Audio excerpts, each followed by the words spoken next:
Ya regresamos de nuestro corte comercial en Deportes 91.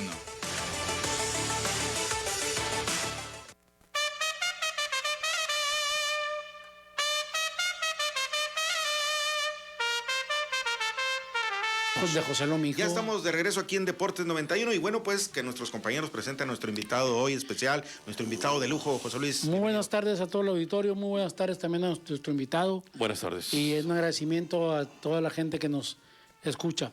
Hoy quiero empezar la participación nuestra con un tema que incluso entre taurinos es poco conocido. Sí. Ayer le hacía yo la pregunta a Mario, que es el conductor del programa. Le decía, ¿tú sabes lo que son los toreros de plata? Y me dijo que no, y le dije, bueno, vamos a hablar de eso. Se conoce que cuando los toreros entran a la plaza, pueden vestir de oro, pues el bordado es en oro, o plata, o pasamanería.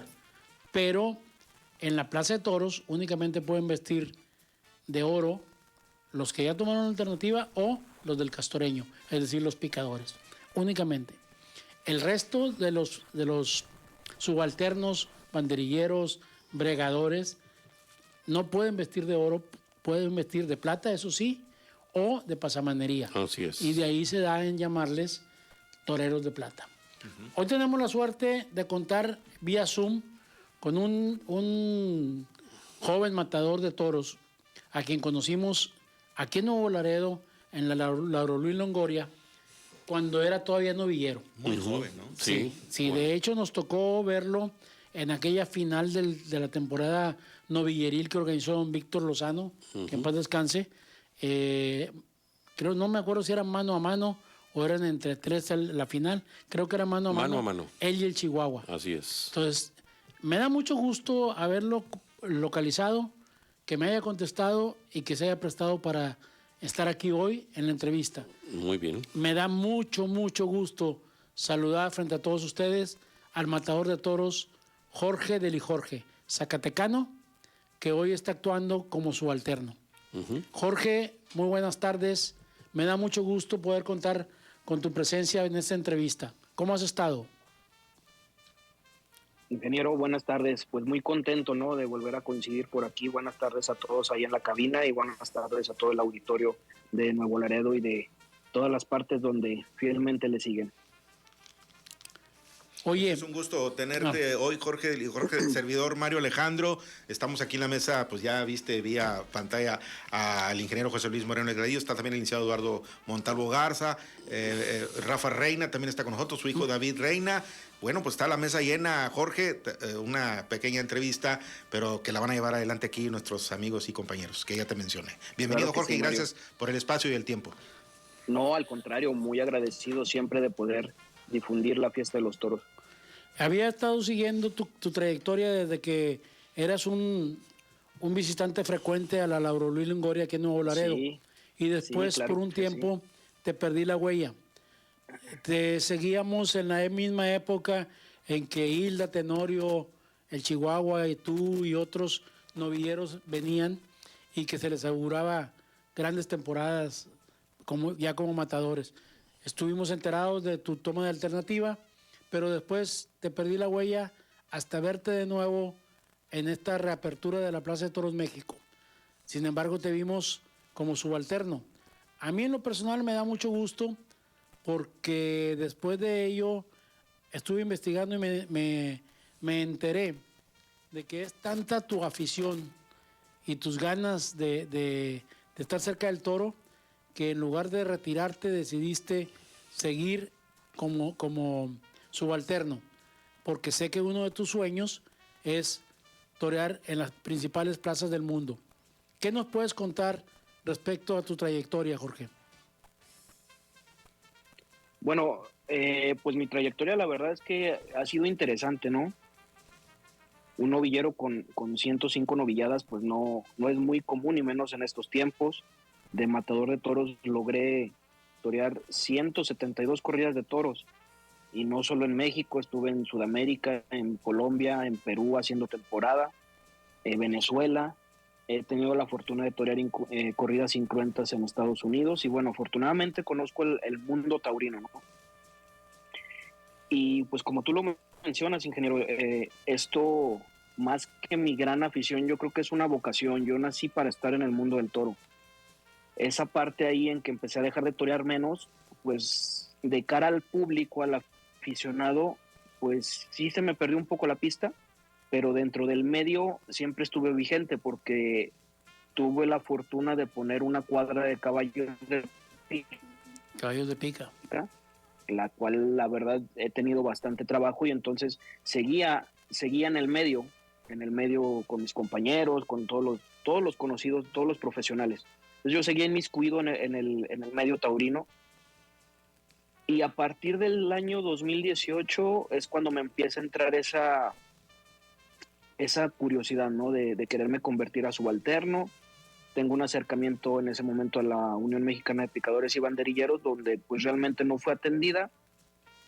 Y en el año 2020, hace 4 años, cuando empieza la pandemia, pues gracias al ganadero Pablo Moreno, que se mataron muchísimos toros en el campo, me alquilaron los caballos para poderlos picar, porque pues eran corridas de toros que estaban ahí puestas para esa temporada y muchas ganaderías no tenían caballos aptos para picar esos toros. Entonces Pablo Moreno me hizo favor de contratarme y colocarme con muchos de sus amigos ganaderos que hicieron lo mismo.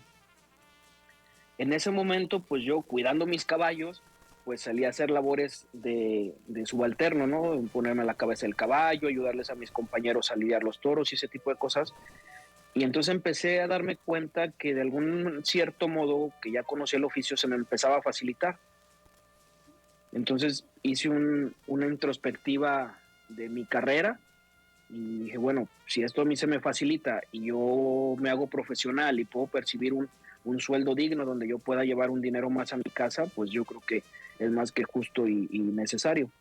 Después empiezo ya a ahondar un poco más en hacer un autoanálisis de qué quería, a dónde iba, y llego a la conclusión que pues yo siempre he tenido la ilusión de torear en las plazas europeas, hacer temporada en España y todo eso. Entonces yo de matador pues prácticamente lo veía imposible, porque en esto tienes que ser realistas y ver que los tiempos van corriendo y no siempre van hacia adelante. Pero yo veía que de subalterno pues iba a ser más fácil. Estaba pues la fortuna que con la mayoría de los matadores me llevo bien, con muchos tengo amistad. Y yo veía que tenía esas capacidades para poder llegar allá. Y pues prácticamente en eso estamos. Parece que no para este año, precisamente el 12 de mayo, nos vamos con el matador Ernesto Javier Tapia Calita a las ventas de Madrid. Excelente, muy buena noticia. Déjame pasarte aquí al compañero, el licenciado Eduardo Montalvo, que también te conoce, te ha visto en la Plaza Lauro Luis Longoria y también quiere platicar contigo. Sí, claro que sí. Buenas tardes, Matador. Claro pues sí, efectivamente. Buenas tardes. Vimos muchas veces a Jorge de Lijorge aquí en la Plaza de Toros Lauro Luis Longoria como novillero. Siempre un joven con muchas ganas, con mucha voluntad, con mucha afición. Mucho carisma también. También, definitivamente, porque se convirtió en un torero consentido aquí de la afición en esas temporadas que lo seguían de manera frecuente. Y bueno, ahora nos dio mucho gusto, después de saber que ya se había convertido en matador de toros hace años, nos dio mucho gusto verte, Jorge, en la corrida de la Plaza México, precisamente en el nuevo rol que estás desempeñando ahora. ¿Lo estás haciendo especialmente con el equipo de un matador de toros o lo estás haciendo de manera alternada con diferentes toreros? Mira, esto se maneja de la siguiente manera. Hay colocaciones con los toreros que, pues bueno, ojalá cada fin de semana esos matadores tuvieran toros. La situación en México pues es un momento pues difícil porque no se dan esa cantidad de festejos, pero sí estoy colocado con el Calita y pues después de ahí con el que vamos, si no se empalman las fechas, si no hay ese tipo de compromisos, es con Juan Pablo Sánchez. Ya después de ahí, si ninguno de los dos matadores tienen compromiso, pues ahora sí que con el que me llame. Afortunadamente las cosas se me están dando demasiado bien. Yo debuté de banderillero el 25 de diciembre del 22 y al 25 de diciembre del año pasado yo cerré mi año con 83 festejos. A estas horas pues yo creo que ya llevo, no sé, poco más de 120 festejos desde ese 25 de diciembre del 2022. Entonces pues afortunadamente muy pocos fines de semana son los que me he quedado en casa. Pues bueno, y es que además cuando te veíamos aquí, una cosa que nos llamaba mucho la atención era el arte y la facilidad que tienes para poner banderillas. Pues sí, de cierta manera sí, esa etapa de novillero la verdad es que era de las cosas que más se me facilitaba. Eso y matar. Ya después cuando hice el cambio del novillo al toro, la verdad ya no lo empecé a ver tan claro y todo ese tipo de cosas. Pero bueno, ahora afortunadamente he estado haciendo un esfuerzo y todo eso, y el cuerpo sin lugar a dudas tiene memoria, entonces pues lo tengo aprendido, ¿no? Y también con el concepto de que uno tiene que ser más efectivo que lucidor en esta etapa de banderillero, pues bueno, también lo tengo muy visto, muy claro, y cuando un toro veo que realmente se presta para banderillarlo bien, pues afortunadamente con los matadores que voy me dan chance ahora sí que de banderillarlo bien. Y el que no, bueno, pues hay que cumplir, ponerle las banderillas, claro. Y es más importante centrarte en lidiarlos bien para que los toreros triunfen y los vean claramente para que pues les puedan cortar las orejas. Pues muy bien, Jorge. Qué gusto que estás muy activo, has tenido una gran cantidad de festejos durante todo el año pasado y lo que va de este, pues seguramente vas a superar la cifra total de lo que lograste en 2023. Y lo otro que estabas platicando, de lo cual no teníamos idea, es la actividad de lo de los caballos de pica. De eso que nos estabas platicando hace un momento, que quisiéramos que hicieras una explicación breve de esa actividad, porque muchos aficionados o muchos radioescuchas tal vez no identifican claramente a qué nos referimos cuando hablamos de caballos de pica. Si nos haces favor.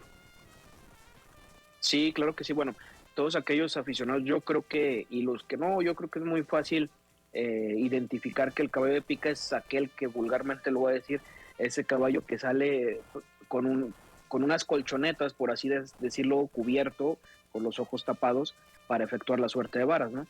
Entonces, yo en el año 2009 me compré un caballo porque tuve la fortuna que muchos ganaderos me apoyaban muy, muy fuertemente y me echaban muy seguido toros a puerta cerrada. Y aquí en Zacatecas no se contaba con eso, y alquilar un caballo, traerlo desde Aguascalientes, pues la verdad es que era muy caro. Claro. Entonces, yo en ese año, a mí siempre me ha gustado el caballo, me ha gustado montar, digo, no soy un experto, pero tengo esa afición. Y me compro un caballo, me mando a hacer un juego de todos los arreos que conlleva para vestir un caballo para poder picar, para yo poder cubrir esa necesidad que yo tenía. Sí. Y en ese año, la empresa Zacatecas Tierra de Toros, don Felipe Pescador, que en paz descanse, un día me cita en un café para preguntarme pues que qué tiempo se llevaba en poner un caballo y que esto y lo otro y tal, porque me quería dar, iban a dar una temporada de novilladas. Entonces, pues él, por apoyarme económicamente, pues me dice, mira, hay este proyecto, ¿cómo ves? ¿Crees que funcione? Que de aquí a ese tiempo pongas el otro caballo, te los alquilamos, y así en bajar. Hasta ahora, pues prácticamente prestar el servicio en toda la República. Hemos llegado a ir hasta la Plaza de Toros Mérida, entonces pues imagínese. Pues muy interesante. Excelente. Muy interesante, qué bueno que en vista de las circunstancias que se te presentaron, de lo que nos has narrado, pues viste en esa actividad, específicamente la de los caballos de pica, otra alternativa más para seguir dentro de la fiesta brava. A los nichos que la vida le presenta. Sí, claro. Okay. Sí, claro, Jorge, voy a pasarte con el matador Rafael Reina, que está aquí con nosotros. Torero de Nuevo Laredo. Torero de Nuevo Laredo. Claro que sí. Que también quiere hacerte algunos comentarios. Buenas tardes, matador. Buenas tardes, matador. Oye, una Encantado pregunta, aquí de saludar. solamente una sola pregunta. ¿Qué tan difícil fue para ti hacer ese cambio como matador para luego ser peón de brega? ¿Lo meditaste mucho? ¿Fue sencillo? ¿Te quedan recuerdos, nostalgias? No sé. No, yo creo que afortunadamente fue despacio, porque les comento, en el 2018 fue cuando me empezó a entrar esa inquietud. Sí. Y entonces la transición, pues imagínate, del 2018 al 2022, pues fueron bastantes años. Sí. Y pues yo creo que gracias a Dios y a la inteligencia que me ha proveído, de ser muy realista, ¿no? En esta situación. Desde luego, usted me va a dar la razón. Todos los que empezamos queremos ser figuras del toreo, ni siquiera matadores de toros. O sea, queremos ser figuras del toreo. Y yo creo que todo aquel que no se plantee esto desde que empieza, pues la verdad es que no va a llegar a nada. Pero también supe despojarme de esa egolatría, que es muy válida, que todos los toreros la tenemos, y yo creo que es hasta cierto punto necesaria para poder enfrentar ese desafío con un toro. Pero afortunadamente fui capaz de despojarme de esa vanidad.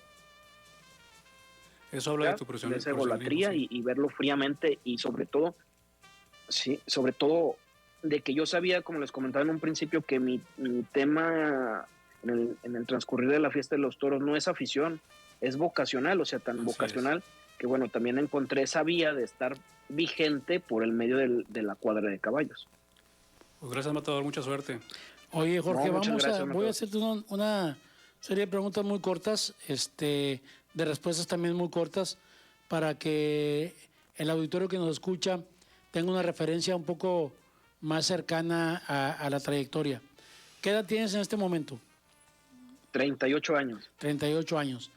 ¿Cuánto tiempo tienes de haber tomado la alternativa? 17 cumplo en septiembre. 17 años cumples en septiembre. Sí. Ok. ¿A qué edad empezaste a torear? A los 10 años. 10 años. A los 10 años. O sea que prácticamente fuiste niño torero. Sí, así es. Ok. Entonces la legua recorrida es bastante larga. Bueno, pues más de la mitad de mi vida, ¿no? O sea, sí. Tengo entendido que estuviste en la Universidad de Zacatecas. Me hubiera encantado, la verdad. No, yo realmente tuve y lo digo a lo mejor con toda la conciencia del mundo, tuve la fortuna de no poder ir a la escuela porque toreaba mucho de novillero. Entonces, cuando yo entro al bachillerato o a la preparatoria, pues realmente se me empezó a complicar, y con muchos maestros no hubo esa empatía y pues no ir, la verdad. Ok. Y te dedicaste a lo que te apasiona, que es la fiesta de los toros. Así es. Desde que tenía yo 15 años, cuando uno recientemente entra a la preparatoria. Desde entonces hasta ahorita no me he dedicado a otra cosa más que al toro.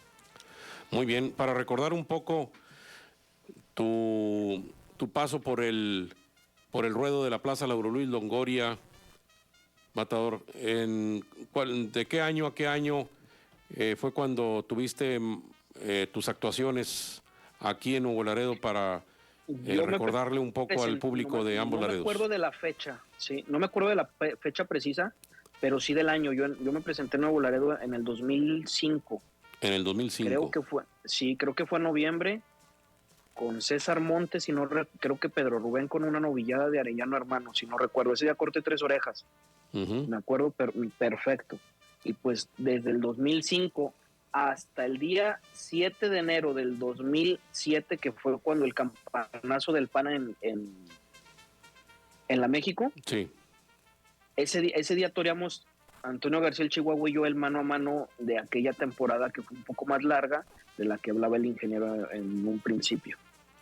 Después toreé 2 corridas, no me acuerdo si 2 o 3 corridas de toros ya como matador. Aquí en Nuevo Laredo. Muy bien. Pues recuerdo de manera muy presente que estos logros que tuviste como novillero y posiblemente como matador de toros, pues lograron que la afición te profesara una gran simpatía, que te tuviera mucho aprecio y por supuesto también lo vimos que era algo que se notaba también por parte de don Víctor Lozano, que te tenía mucho aprecio y siempre estuvo dándoles las oportunidades a los toreros jóvenes como tú. Sí, la verdad, esa temporada del 2006-2007 fue muy bonita porque se programó con mucho tiempo. Si no recuerdo, creo que empezó en septiembre y se hacían cada 15 días los festejos. Y se hizo, pues ahora sí, como un cuadrangular de fútbol, ¿no? Se anunciaron, creo que 4 novilladas primero y luego fueron pasando los finalistas. Un serial. Así es, fuimos pasando los finalistas hasta que la final fue Isaac Chacón, Antonio García el Chihuahua y yo. Y ese día Antonio García cortó 3 orejas y yo 3 orejas. Y estaba en disputa un auto, coche, ¿no? En ese tiempo. Un auto, sí. Y fue tal la división y la pasión que no se llegó a un acuerdo. Y don Víctor dijo, pues sabes que esto se va a tener que convertir en un mano a mano. Dentro de 15 días se juega ese premio. Sí. Y aparte, en la empresa también fue una cosa bonita porque a pesar de que don Víctor y don Cuco Peña, que eran los promotores de esta temporada, pues cada quien tenía su torero. El Chihuahua era torero de don Víctor y a mí me echaba porras don Cuco Peña. Entonces, pues todo se fue compaginando y la verdad es que fue una temporada muy bonita. Y esa fin ha pasado absolutamente nada en los primeros 4 novillos, porque se hizo de 6 novillos, eran de la playa. No habíamos tenido suerte ni Tony ni yo. Quizás alguno habría pinchado algún novillo, no se habían cortado orejas. Y yo en mi último novillo, pues realmente le hice una faena buena, que porque el novillo funcionó, pero lo pinché y ya no le corté nada. Y ese novillo me mandó a la enfermería porque de inicio de faena me echó mano y me hizo una herida arriba de la nariz. Total, pasé a la enfermería que me revisaran. Y en el último novillo tampoco funcionó. Y Tony, pues la verdad no tuvo muchas opciones, pero le pegó un espadazo que el hombre le cortó una oreja y fue el triunfador de esa temporada.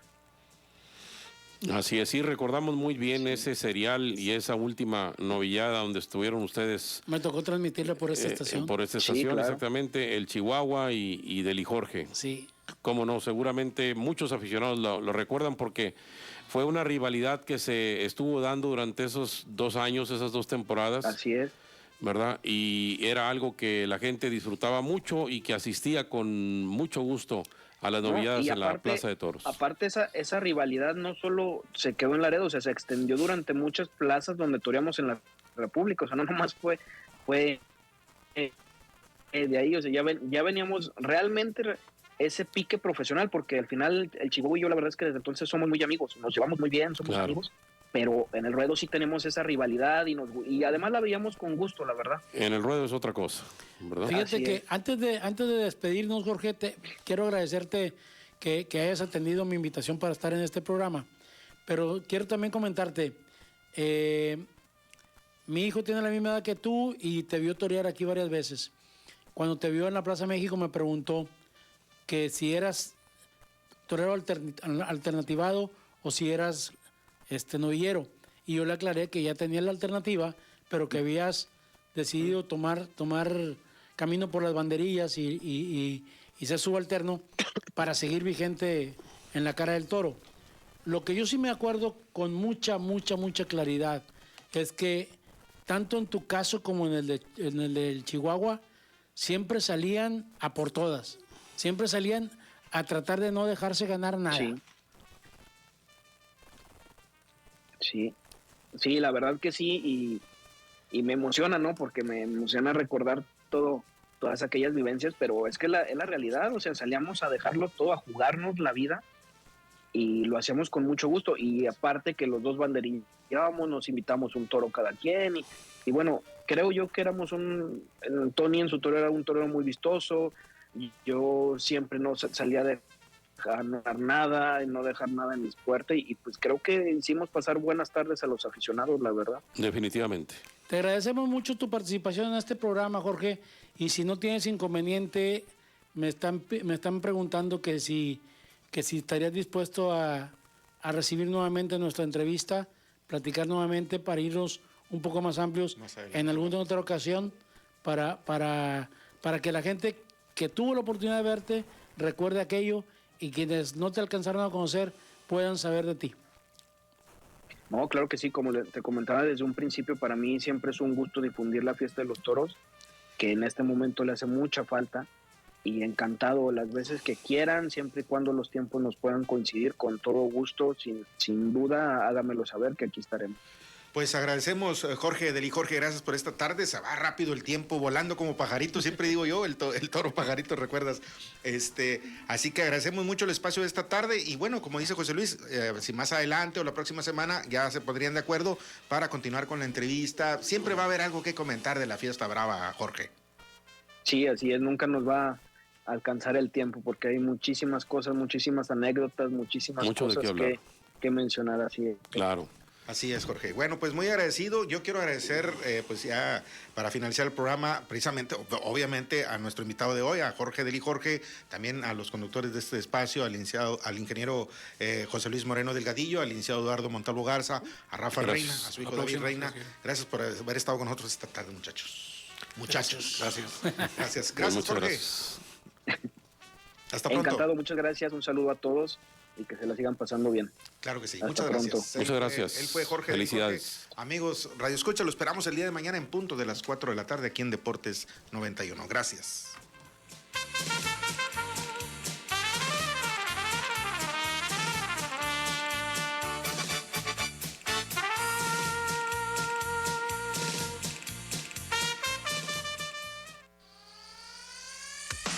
Esto fue Deportes 91. Practicar tu deporte y mantenerte en forma es una buena costumbre. Deportes 91, de Estéreo 91. Mantente bien informado de lunes a viernes desde las 4 de la tarde. Solo aquí, a través de Estéreo 91.